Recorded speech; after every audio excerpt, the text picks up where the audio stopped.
it's one thing to read a book about it. It's a whole other thing to have a conversation where you speak Enneagram, is the way I used to put it. Welcome to the Enneagram 2.0 podcast. I'm Beatrice Chestnut. And I'm Uranio Paes. And today we're talking about what to do when your friends and family don't like the Enneagram. Because several people have asked us to talk about this, because it's one of the dilemmas that they have. It's an interesting topic, and so thanks to whoever suggested it. Yeah, it's like some people get very frustrated, that they have these aha moments with the Enneagram. They get so excited, but when they try to talk about it with at least a few people in their lives, that people don't like it or don't buy it or start criticizing them. And one of the things I think is really great about the Enneagram is once you learn it and start having all these big insights about yourself and about others to some extent, it's like you want to talk about it with people. It really comes alive when you talk about it with the people around you. And of course, when you find something that changes your life that helps you so much, you want to share it with others. I think that's just natural. And so I think it is something that happens very commonly that some people get really into the Enneagram, right? As we hear people say, like, I learned about it 2 years ago and I really went down a rabbit hole of learning everything I could. Or they have some, huge breakthrough in their own life through understanding themselves at a deeper level. I mean, I think that's what the Enneagram does. And to me, that happened to me many years ago. So I get it. And I also think um, it's a big thing. It was a big thing for me. I sort of changed the way I saw everything when I learned the Enneagram, because it gave me faith that there was something out there that could help me understand myself, help me understand other people, help us understand each other in a way that I never thought would be possible. It was like I had sort of seen even psychology as something that was, in the way it was commonly practiced, something that often stayed pretty superficial. And so meeting the Enneagram and seeing how deep it was and how accurate the descriptions of the types were, I really feel like changed my whole outlook on life. And so I think when that happens to you, of course, you want to share it with the people closest to you and you want to be able to talk about it, because I think that's one of the joys of the Enneagram is having conversations and taking it deeper through talking about it with the people around you. And did it happen with you that few people didn't want to talk about it? Well, it's interesting. I learned it many years ago, 34 years ago, and I learned it through a friend of mine. So, one of my dearest friends from age 13 on, when we were in our early 20s. I learned it from him because his father was one of the big pioneers in the United States working with the Enneagram, and that was David Daniels, of course. And many people either know him or have heard of him. He started one of the first Enneagram schools here based in California, in the San Francisco Bay Area in the US. And I can't remember what they called it then, but basically it was the Helen Palmer, David Daniels. They used to call it the oral tradition, later the narrative tradition school.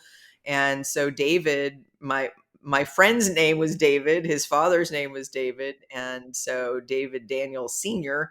was a psychiatrist at Stanford University, where we lived right near Stanford University. And so he was, of course, really into it. And it was really fun hearing him talk about it. It was a little bit like I have the opposite experience that many people have. Not only did all my friends want to learn about it because they knew my friend David and his father, and they saw him as someone with so much, someone they respected, someone with a lot of credibility when it came to psychology or psychological development. I don't think people recognized right away what the spiritual dimension of it was, but certainly David Daniels himself, he used to say, I mean, here he is, a senior level psychiatrist based at Stanford University with a long running private practice as a psychotherapist, in addition to being a psychiatrist. Um, and here he was saying this Enneagram thing was the most powerful tool he had ever seen for psychological development. And the way he said it directly to me, he said, "I see this as my calling in life," right? And so this was huge. And so I think the context I learned it in was a little bit different than maybe some of the context that other people learn it in, where maybe they learn it and they're sort of on their own, or maybe they learn it with a friend or a partner.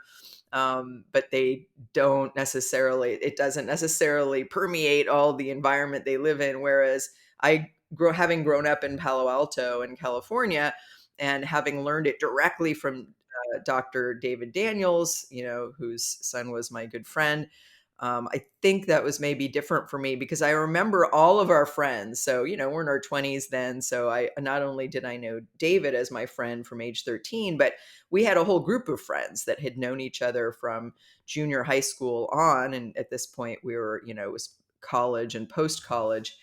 And and I remember, pretty much all of our friends being curious about it and open. I think because we all really respected David, our friend. He was an amazing, amazing person. He actually, sadly, very tragically died in 1990. And that was, uh, part of the story of how I learned the Enneagram was when after he died, it was a shock. It was a crazy accident in New York City. And after he died, all of us sort of were invited to spend time with his family, which was really precious and amazing. But that's when we all learned it. And so, of course, in that setting, we're all really listening to a lot of what Dr. Daniel said and his experience of it. So that was sort of my Enneagram origin story, probably not the average story. And I think because of that context, and I think, Palo Alto was a place, and the whole San Francisco Bay Area really was one of the kind of birthplaces of the Enneagram in the United States or in the modern era, because Claudio Naranjo, many people know the story that he, although he was from Chile and he was South American, he had he had become a psychiatrist. He had trained as a psychiatrist in the United States, and he lived in Berkeley, California, right across the bay from San Francisco. And so the Enneagram ground zero in the US was really Berkeley, California. And of course, that's where Helen Palmer lived. And so the way the Enneagram kind of gradually was first studied in Claudio Naranjo's sort of a study group that he created that he called Seekers After Truth. It was sort of, it came from Chile, from Oscar Ichazo. Naranjo brought it there and then continually refined it through his work with this group that he really did all kinds of things with, not only Enneagram, but meditation and psychodrama and Gestalt work. It was sort of like a inner work study group, and it was a larger group. And of course, some of the Enneagram leaked out from that group, basically, but it leaked out into the area around it, which was Berkeley. And then, of course, Palo Alto is sort of part of the larger community of that. And so I think I have a unique kind of thing, because I think a lot of people may learn about it more in isolation. They may learn about it through work, but they live in a city or a state or area where not that many people know about it. And so that's a different kind of thing. What about you? I have to say, I haven't had too many people in my life that say, "Oh, I don't want to hear about that," or "I don't believe in that," or I don't like it." So yeah, but I remember you saying that you have a childhood friend of yours who didn't get interested and isn't into inner work. So how did you deal with that? Did you get Mhm. frustrated? So, yeah, I would say the vast majority of my friends are became interested in the Enneagram. There was one friend I had from childhood. that I'm still really close to, who I would say she wasn't like saying negative things about it. It was more just that she wasn't interested. And I think she's someone who's a body type and someone who's very, very practical. And so I think she just didn't get into it. She just never expressed interest, but it wasn't like she was against it. And so I think, although that was a little bit, interesting or disappointing, a little bit that she didn't really get into it, it sort of didn't really bother me that much. We didn't really, I think, because so many of my friends knew it, the fact that one friend of many wasn't really expressing interest, and again, not saying anything negative, but just not going toward it, wasn't really that big a deal. I just didn't really, I didn't really talk about it with her, and that was perfectly okay. Yeah, yeah. Mm.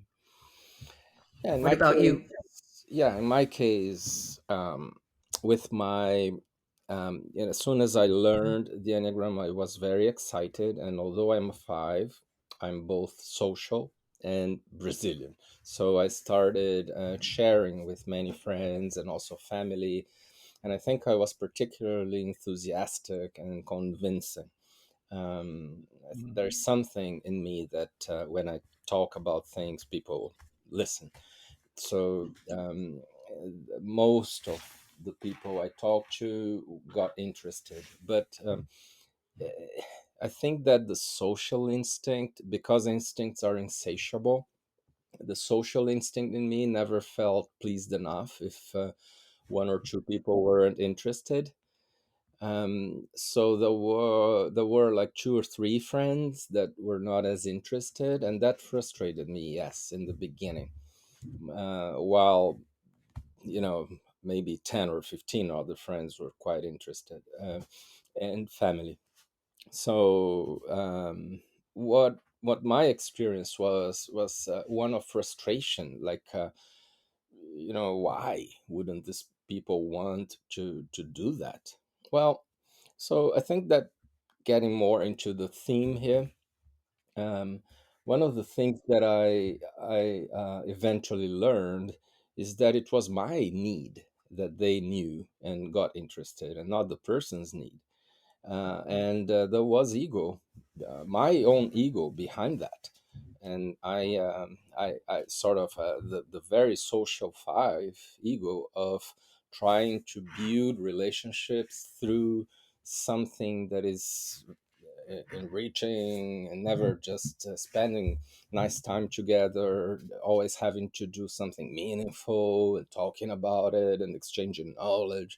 So it was my ego that needed them to do. And also, like becoming a bit more influential, I was the one bringing that wonderful thing to them. So I eventually learned that it was very foolish of me to try to convince other people. And I'm sure we'll talk about other aspects of this later.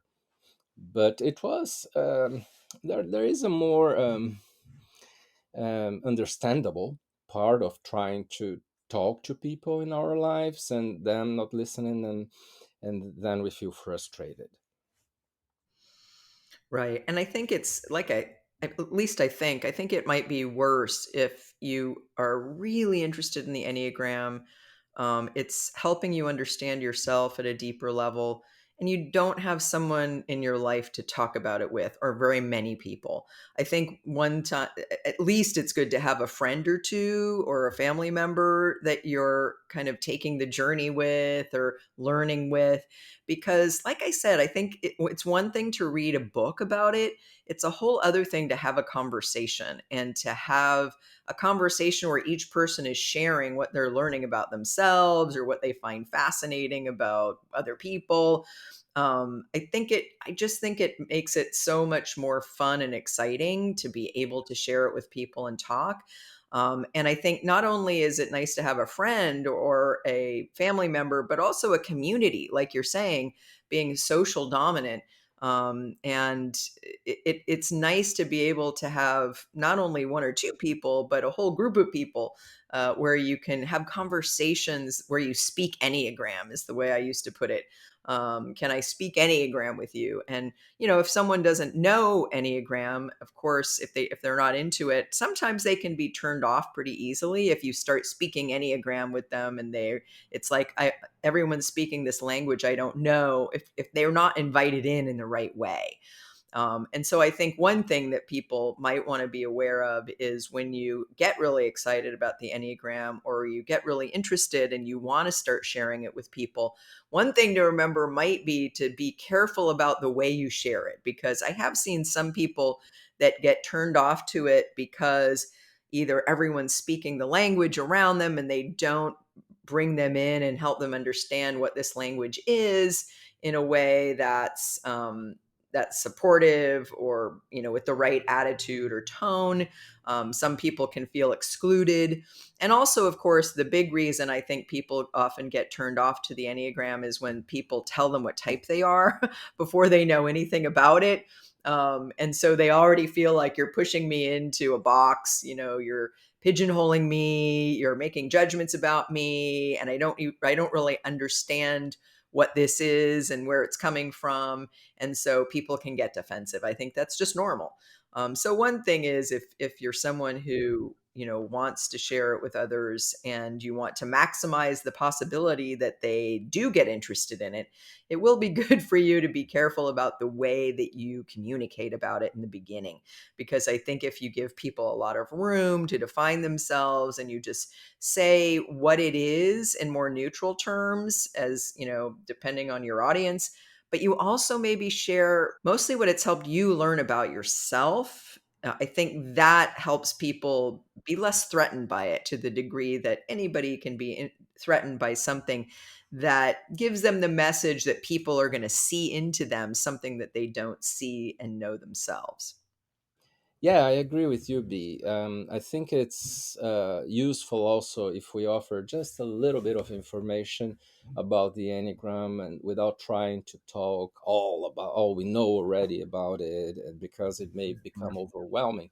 And we're going to talk a lot about how to communicate, and maybe we can even talk about how to communicate with each of the nine types, perhaps.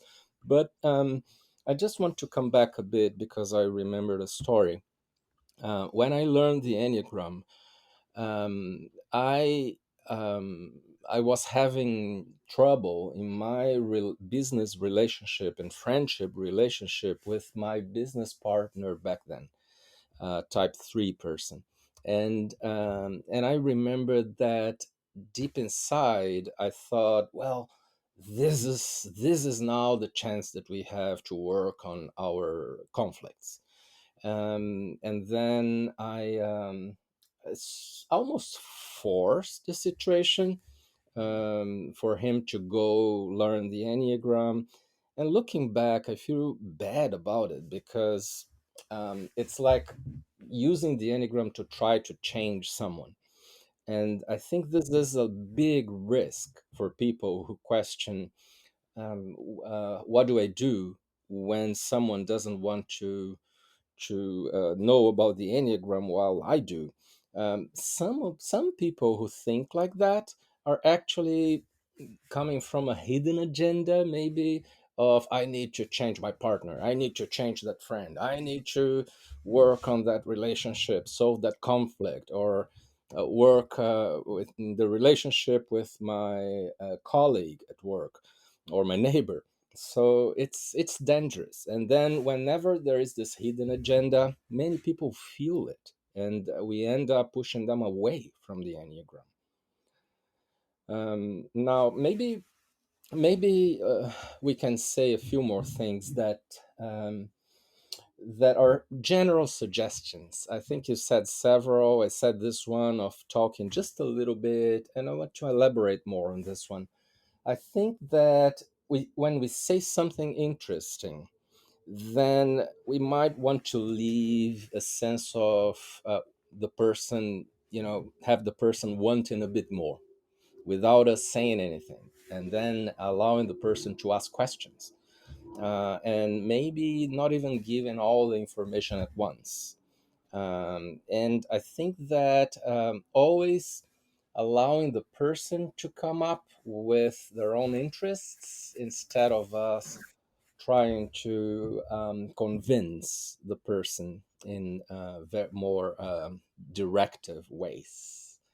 But what else? What else do you think is useful in general? Well, it's funny, when I was first thinking about this question of, what to do if your friends and family don't like the Enneagram, I jokingly thought to myself, well, you need to find new friends. Right. And it's funny because after that, I thought, well, maybe that's not completely a joke. On the one hand, like, no, of course, you don't necessarily want to not have your friends as friends who don't like the Enneagram. However, maybe it means you need to enlarge your circle of friends to include people who are interested in something like the Enneagram, because on the one hand, I think that we need to be really accepting and open and have a lot of empathy and compassion for people who don't like the Enneagram, who criticize it, because everyone's on their own path. You can't judge people for not liking what you like, or not. You can't even really judge them for not being open to self development. Everybody makes their own decision. Sometimes we want to push people in that direction if we want them to be companions on our journey, which when we like people, we want them to be with us. But you can't really do that because it only will backfire on you. It just doesn't work. That's the main reason. Because when people feel pushed towards something, and of course, some types more than others, they automatically and understandably push back, and you get into a little bit of a power struggle. If people feel pressure, like you really need to accept this Enneagram thing, often they'll push back, and that will make them even more resistant. So it's important to be careful in that sense too, because you don't want to create that backlash effect. You don't want to have people feel like you're pushing something on them to the point where they push back permanently and they become less and less open. On the other hand, I think sometimes it can be an indication that it's good for you to find different kinds of friends that you can share this with.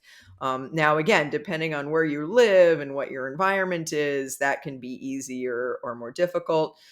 One of the things I love is when we do a training, and sometimes it can be even an online training. Let's say one of our professional workshops, where we're training people to in understanding the Enneagram in a deep way, so they can use it as a coach or a therapist, or in a life transition where they're moving into more of a helping profession and they want to use the Enneagram. I love it when people show up and say, I'm so excited to be here because I don't have very many people to talk about the Enneagram with. And that happens quite frequently. And those people are often the most enthusiastic and the most engaged in our online professional workshops, because they're bringing so much both interest and desire to talk about it and share it. So I think that energy can be very positive. And sometimes it's a matter of, okay, how can I develop more community around the Enneagram so I have someone to talk about this with, so I can take it deeper through talking about it with people. And I think that's one of the reasons why we created our Enneagram school, is because we want to provide a community where people can come and learn with others, but also share and speak the language. If you speak a different language, if you're someone who lives in the US and you speak Spanish and there's no one to speak Spanish with, you can lose your Spanish, or it's not as fun to develop more and more skill at speaking Spanish. So I think it can be good. And so I think maybe it will be good for us to create, like you said, to give more suggestions about how to move in that direction, as well as suggestions about what to do when your family and friends, don't want to talk about the Enneagram. Well, on this last topic, I think it's wise not to insist, because Yeah. sometimes you don't know, but people are judging you for talking about that or being in touch with something strange, and then even more so when you start changing.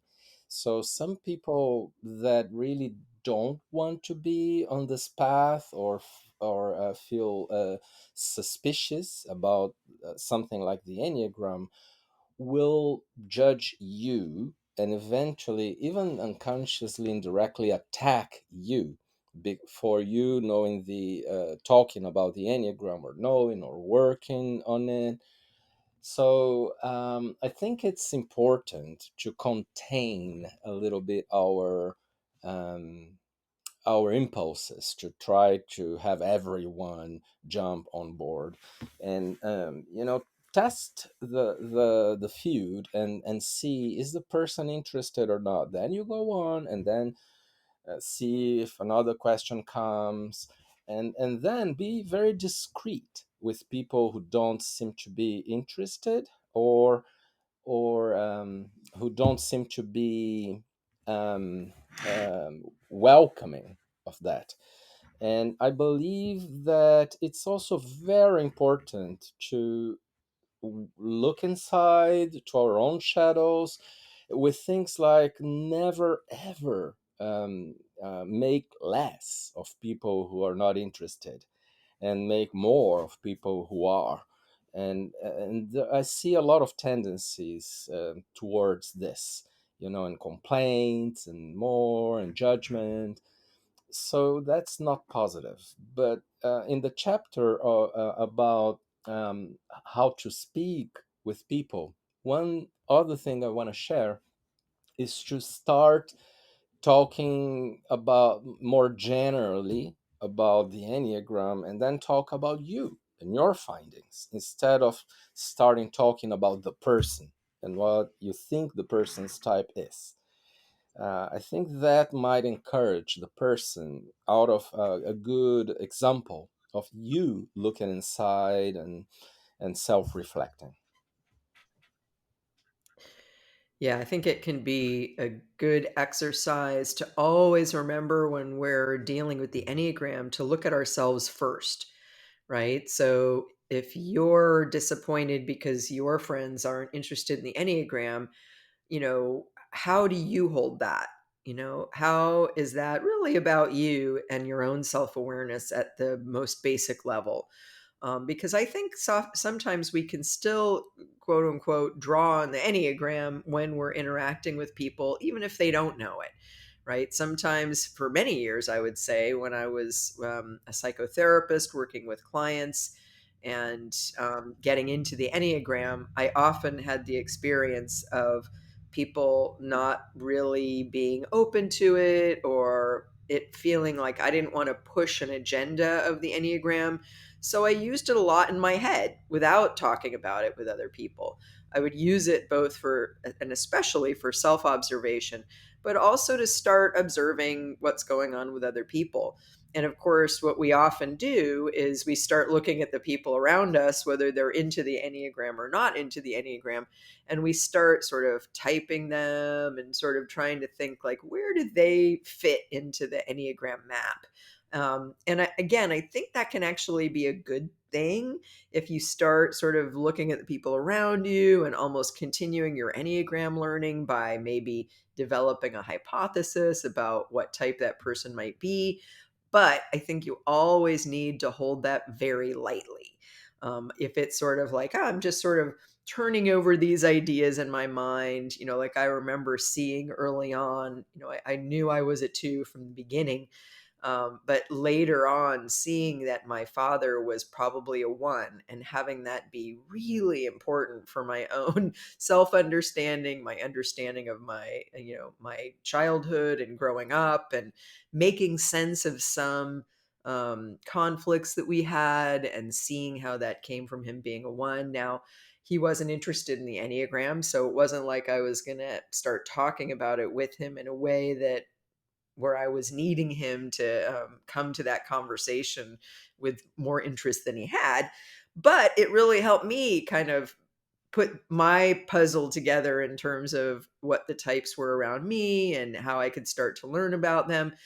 So I think it's one of these things where you can use it in your own head, even if you don't have people to talk about it with. But make sure you're really doing that in an ethical way, in a responsible way, that you're not assuming the type, locked in stone, that you're really treating your different ideas as hypotheses, as best guesses, but nothing that you need to communicate or that you need to use with people more casually, because I think we do need to be careful when we're working with the Enneagram. Even when we're talking about it, we need to always have a lot of compassion for people, recognize boundaries, and know that, everybody's on their own path. Yeah, so maybe we can talk about how good ways to talk to people of each of the nine types to sparkle their interest on the Enneagram. Um, To spark their interest. Okay. yeah, And okay, so just sort of like a couple opening lines that might be tailored to each type to engage their interest, but not pressure them to be interested. right. I remember talking to a family member who's an eight as soon as I came back from my first Enneagram workshop with the teacher, and I came to to his house right after the second day of the workshop, the last day, and I started saying, "Ah, now I know why you're like this and that," and I was sort of using Mm, humor, and he got interested. mhm. And it wasn't as much Ah, judgment; it was more like humor. And then I said ah, one thing, and he's like showed that, ooh, that was something accurate. And then he got interested, but he wouldn't ask me. He would go and research for mm, himself as a good eight. It mhm, wouldn't just open up to hearing all from me. So I thought that was mhm, interesting. mhm, But mhm. what would anything you would add as to talking with an eight about this? I think I'd be very direct and say a few things, not that much, and then sort of leave leave the scene to see if the person express some interest themselves. Mhm. Right. What about nines? I think one more thing I would say to eights is that I might say something like, some people may find you intimidating or too blunt, or someone who's can be overwhelming in some situations energetically, and I think this is something that can help other people understand you in a way where they have more compassion for you and they see what you're doing as more understandable. I remember I did a typing interview with a guy, and he said, who turned out to be an eight, and he said, I often get the feedback that people think I'm an asshole and I don't understand it. I don't get it, and eights are often not assholes, and yet just their style can make other people think that they are of that energy. So I think that would be something I might keep in mind for an eight too. Is this is going to help other people understand your way of interacting, your energy in a way that might be beneficial to you. Mhm. Right. Yeah. For nines, I think it's perhaps asking questions. Do you see yourself like this? Yeah. Do you see yourself like that? Because I heard that this is that. And interesting that there are several people that experience the same, like m- ge- allowing the nine to feel comfortable for not being the only one there with that kind of Mhm. tendency, and saying, I think it would be great if you could pay more attention to your own needs or your own agenda. And I heard that there are specific things that happen with nines that prevent them from doing so. Yeah, and for body types, eights, nines, and ones, I think it's useful to say more, in the beginning, one or two things they can do about all that, because they Mhm. when they are not as much about understanding the mechanism as it's like, what do I do about it? So Right. yeah. Right, exactly. I think with nines, helping them understand that they may not understand themselves as much as would be optimal, and that this is something that really helps them understand themselves and put the focus on themselves in a way that they often don't. so that they can make their voice more heard, so they can understand more their own agenda and then take action in their life in ways that might serve them and not just others. Right. Yeah. Well, about once, I think it's useful if you say how precise, how accurate the system is. And sometimes I say, look, I've tried a lot to prove it wrong and I couldn't, prove the Mm-hmm. Enneagram wrong, which is true in my Mm-hmm. case in the beginning. And yeah, so I think that ones like to know that. Sometimes they like to know a bit of the basis for the system, and then be very aware that ones might judge themselves when they learn they are ones, and make Mm-hmm. sure that they don't think it's about even more self-control, and try to bring it with some fun from the beginning. I think it's good for once. Mm-hmm. Right, right. Yeah, if you can use humor with ones, that's always a good idea. Um, yeah, I think also helping one see that the way they are is something that is good in many ways, but also is hard for them. Like they can tend to be very self-critical. They can tend to have really high standards. I think with ones, I can sometimes use more compassion of sort of showing how they can have more compassion for themselves and address some of the things that they make harder for themselves that they could have as something easier in their life. Like you tend to put a lot of pressure on yourself, or you tend to be very harsh with yourself, and this isn't the only way of being. Sometimes ones kind of need to have their sort of perspective opened up. Like it's not, you don't need to follow the rules in every case, or you don't need to do it a certain way. There are other ways, and the Enneagram can help open up your perspective so that you can take life easier and have more fun. Right. Yeah. Yeah, and I think with heart types, it can be more relational. Like, look, I understand that my relationship with you is biased by this type that I have, and I now realize this and that. Especially with choose, I think that if you talk about the power of this in relationships, you will definitely get more of the type 2 person's interest, don't you think? Definitely. Yeah. I think for all heart types, talking about how it helps with relationships, helps deepen relationships, helps create more understanding between people who are different. I think that can be really persuasive, and definitely with twos. And the message of like, I want our relationship to be better. I've learned about my type. I would love it if you learned about your type and we could talk about it. I think twos will be very interested in that. Anything that gives me the message that you care about me, that you want a better connection with me, that you want to share something with me that's interesting to you, that's always going to be powerful. And I'll probably give it a try. I think what can stop twos is if they get to the pride part, or if they hear something that doesn't sound good about them and they're not at a high enough level of awareness where they can sort of see that in a larger space and recognize, oh, yes. So, one thing you might want to say with twos is, prepare them for what we sometimes call the ick factor. That sense that, okay, you might, as you're reading about your type, you're going to hear some things that might make you feel either good about yourself or neutral about yourself. But then you're also going to read things that maybe you don't like, or that aren't going to feel so good when you learn about, like, you're giving something to get something back. So just be prepared that the Enneagram is something that highlights both blind spots and challenges and growth areas, as well as more conscious patterns that are more neutral or just are what they are.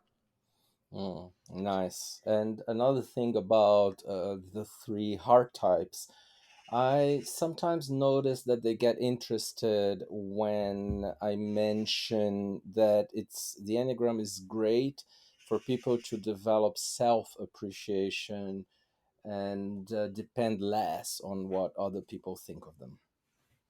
Right. It's about self-acceptance. And also, I think it can be good for heart types, especially twos and fours, to know that the Enneagram is something that talks about three centers of intelligence, head, heart, and body, because often heart types have had an experience at some point in their life of being told they're too emotional or they're too sensitive, and that the Enneagram is something that embraces, three centers of intelligence and sees them as equal, not one better than the other. And so it actually can help us understand our emotional patterns more and how we relate to others who may not be as emotional as we are, and how to understand our emotions at a deeper level. That can also be something that's powerful.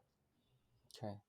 Yeah, one last thing about archetypes is that I believe it's important to say really there is no type better than the other. It's okay to be all types. All of them are brilliant and they have challenges, because hard type people many times try to be something that they believe we want them to be, and they start being more averse to the Enneagram if they think that they're being tested and that can harm the vision we have of them. So that's another good thing. Their image. Image, yes. Yeah. I think with threes, it's about, helping them understand this idea of persona and how we all, take on a persona, but that's not all of who we are, because that's, threes are the prototype of that. And so, on the one hand, threes can have the hardest time seeing that we aren't our image, that that's just a part of us. It's not all of who we are. But on the other hand, it can be important to let them know you can learn more about yourself that can help you see how much you tend to focus on work and doing in a way that ultimately isn't good for you. And it sort of helps you understand the way that you do what you do, so that in a way that you can be even more powerful and effective in the things you do. But also it can help you not to have to do so much. It can help you recognize that there are other realms of life, and that it takes some of the pressure off you, because your self understanding helps you see what's really going on. I don't feel like I said that very clearly, but I think you get the idea. Yeah. In my case, I think what's really useful to bring threes to the Enneagram is to first mention things like, oh, there are all these big important companies using it now, and it can really help Mm, you great know idea. how to better relate to other people, and to help bring out the best from them, and how to better communicate. But then it's important that you first know your type, and it's also very interesting. And threes are a bit like this and a bit like that. This is how I Yeah. usually approach a three in the very beginning. Yeah, I would do it more your way first, and I like the idea of saying this is gaining in popularity. It's used a lot in business so that people can work together better, through understanding that people have different ways of approaching things, and that understanding these different perspectives can help them work together better, actually, which is Mhm. all very true. Yeah. Yeah. Okay. So type four, I think what you said about heart types um, applies to an extent with fours, but I also think fours are the one type of the three heart types that lean more into being authentic, and not pleasing others, or with the exception of maybe self-preservation. For they tend to be a little bit more like, well, this is who I am, and I'm going to be that way. And some people may not approve of it, and that's painful and it hurts, but I'm in this sort of position where I am who I am, and I want to express that. I need to express that. And that might mean some people don't approve of me, or some people see things differently, and that's not always great. But I think with fours, when you're helping them understand what it is, I think fours have maybe they're one of the types that are maybe more open to the Enneagram just naturally, because I think it helps with all of us with our emotional intelligence. And I think fours appreciate that. So I think I would lead with, because fours are so oriented toward understanding, especially themselves, but having other people understand them and understanding other people. I would lead with, it really helps you understand yourself at a deeper level and also understand others, helps others be able to understand you and to be able to create greater understanding in relationships. I think that might be an appealing aspect to fours, because they see how hard it can be for people to be understood and understand each other. Right. Yeah. Uh, One approach to a four could be, look, I found this new thing that is very different. And also, it's so much deeper than other things. It talks about the unconscious things that are underneath behavior, motivations. Yes, And I got very touched by it. So I think this is a good introduction to an elevator speech about the Enneagram with a type 4 person. And then share a bit more what the impact on you was of that yes, learning, more than information about the 9 types or about the 4 itself. I agree. I agree. I think fours will be positively impacted no matter what story you tell, as long as it's an authentic story about how the Enneagram has helped you. Right. For head types, I believe you need to be a bit prepared to answer questions that they will ask you. Probably like, where does it come from? What is the origin of this? And what is the basis? So try to have a little bit on the sleeve to share with the head type. But then with fives, I I find it's super interesting to say, look, I don't know what, I don't know how, but this system seems to explain everything, and it's so comprehensive, and at the same time it's amazing how deep it goes, and it helps us understand people with this rationale and this frame of reference, and it makes it so much so much easier to know how people work and how to relate with them. And sometimes I even say something like, and it has this interesting mathematical basis to it, to the system, which it does. So, talking about, how, the kind of persuasion speech we can have with people of each type, but then don't ask the 5 to share much about them right away, and to see what their type is, and suggest literature for the 5 to research a bit more before you talk with them again. Mm-hmm. Yeah, I want to say, I think that the head types tend to be the most skeptical when we're introducing the Enneagram. They may be the types, I would say, head types and maybe eights, maybe ones. I think those are the types that are most resistant in the beginning, or may have the most questions or skepticism, or maybe the least open. I think fives and sixes probably at the top of the list, but sixes more than fives. I think some fives get it immediately and they love it, because fives are all about like wanting to understand what's going on, making sense of things. And we also often call the Enneagram a sense making framework for understanding people. And I think fives want that, right? Any behind the scenes information they can get into the depths of people without having to actually talk to them is kind of attractive. So I think, but I do think, like Uranio said, you want to be ready for questions and don't be thrown off by skepticism or questioning. I think if skeptics can feel that you're welcoming their skepticism, or that you're willing to engage without a need for them to believe you, or without thinking that you're right, and so if they're crazy if they don't believe you. I think if you can be just very open and speak to their questions, without a lot of sort of not without a deeper emotional reactivity around their skepticism, I think that can go a long way toward having them get more interested. So I would just, say something very straightforward to a five about how it really helps you understand people at a deeper level. And there's a lot of interesting information underneath it, and then point them in the direction of some of that. And also say how it's helped you.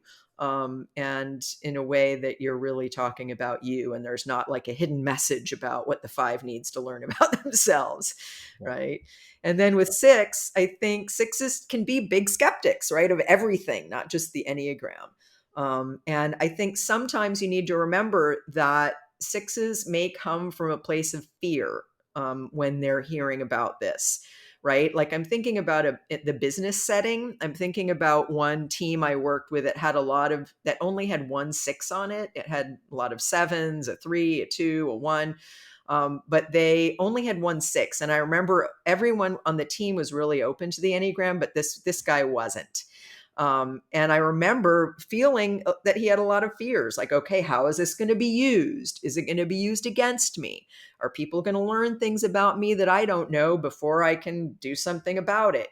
So there were a lot of legitimate questions that six had, and also understandable fears. So they can often, their heads can go very quickly to ways this thing can be used that might not be very appealing, or that might be scary. So I think you have to have kind of a lighter attitude, focus more on yourself and what you've learned, and answer questions that they might have without an attachment to them needing to believe you. Right. Yeah. Don't try to convince a six right away, because that will make them more suspicious potentially. And just share information, I think, and say, look, it made a lot of sense for me. I don't know if it will make sense for you. And then you are instigating the six to go search, for it. It's more like, I don't know if it will work for you. Maybe you want to give it a try. And then when you say, I don't know it's going to work with you, the six will think, oh, it needs to work with me. Let me check. It's like the contrarian in the six. And also just say how revealing it is, how it puts things on the table for everybody, like we talk about the hidden agendas that all of us have. That's something that usually catches the interest of sixes. Right. So what about sevens? I think it's a very cool and smart system that summarizes the most important things about each type.